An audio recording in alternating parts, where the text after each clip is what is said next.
My name is Trish. We all love our phones, but sometimes they can completely ruin our lives. This is what happened to me. Almost. I was always doing a lot of things at once, like school projects, musical school, and many other things. I'm quite proud of being so productive. But it has its downsides. I quite often forget stuff because I'm always thinking of something, daydreaming or planning. This is the reason why this whole story happened in the first place. It was a regular day at school, but then I remembered I had a doctor's appointment. I rushed from the school to make it in time. Then I realized I had forgotten my phone. I couldn't go back, so I just thought that somebody probably had found it and will give it to a teacher or something. After the doctor's, I went to my guitar lesson. By this point, I completely forgot about my phone, and that was a huge mistake. When I got home, I found out that something terrible had happened while I was away.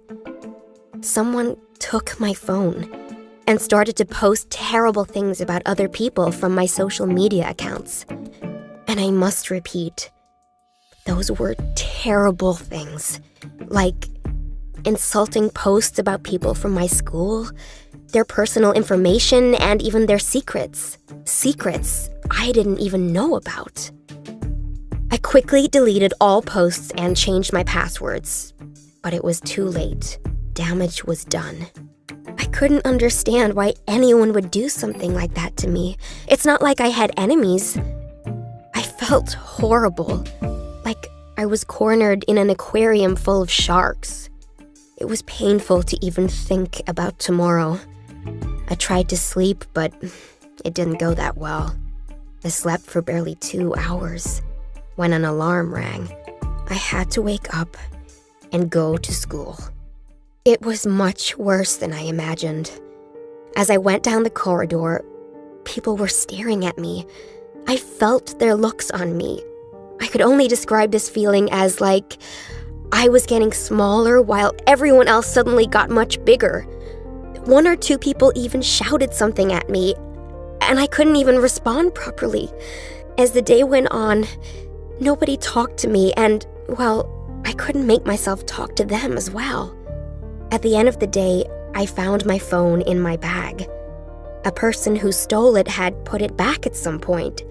I guess I should have felt better, but I didn't.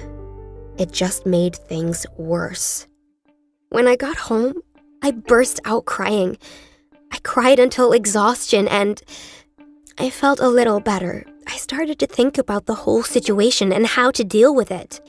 Maybe I could find a person who did it. Before deleting those posts, I screenshotted some of them, just in case.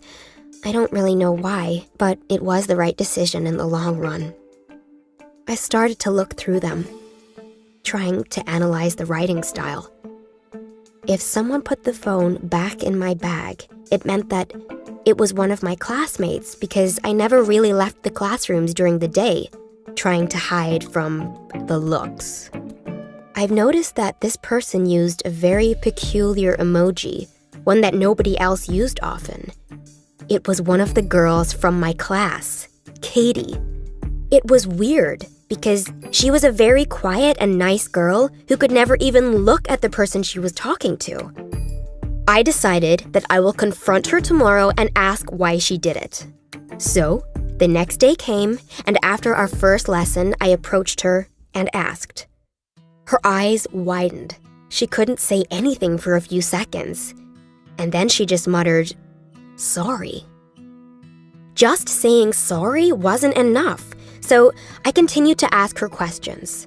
She just looked at her shoes, not saying anything. And then she started to sob. She told me that she had problems at home and wanted to take her anger and disappointment out on someone else, and that she was sorry she did it and that I didn't deserve it. I asked her to tell the teacher and other kids, and she was hesitant at first, but then agreed. Several months had passed since that happened, and you will be surprised by it, but I'm now friends with Katie. She revealed the truth to everyone, and people hated her for it, but although I felt angry, I also understood she needed support. She told me what was happening at home and, well, I shouldn't tell it here, but it wasn't good. She felt alone, just like I did when everything was happening. I learned that I should pay more attention to my surroundings.